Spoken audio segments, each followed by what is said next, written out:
Ocean से इस तरफ आ रहा है और इस वक्त उसकी डायरेक्शन जो है वो कोई नॉर्थ ईस्ट है और वो जाके हिट करना है इंडिया में, गुजरात का जो इलाका है उधर। लेकिन कुछ ये भी खतरात हैं कि ये थोड़ा सा नॉर्थ वर्ड या वेस्ट वर्ड्स मूव करे। अगर ऐसा हुआ तो हमारे साहिल को भी टकरा सकता है।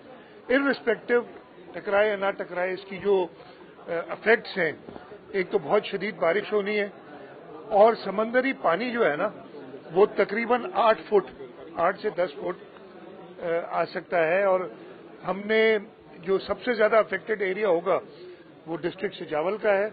मैं आज सुबह पहले शाह बंदर गया था, वहां पूरी ब्रीफिंग ली है और उसके बाद ठट्टा, बदीन और जैसे आप इनवर्ड्स भी जाएंगे बारिश से हमारा थरपारकर, उमरकोट, हैदराबाद, कराची, टंडोमोहम्मद खान, टंडोवाला यार, ये सब अफेक्ट होंगे।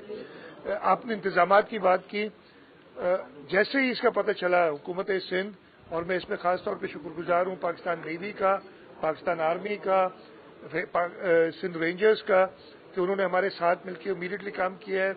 नेवी की एक्सपर्टीज है, समंदर के कोस्ट के हमारे मुहाफिज हैं और जो बाकी अवेलेबल है इंफ्रास्ट्रक्चर आर्मी का और रेंजर्स का, उन सब ने हम सब साथ मिलके, और हमने जैसे मैं शाहबंदर में भी क्या किया हूं, इधर भी मैंने इलेक्टेड रिप्रेजेंटेटिव्स को किया है कि एक टीम बनेगी जिसमें army, navy, rangers, administration, elected representatives, ये सब साथ होंगे।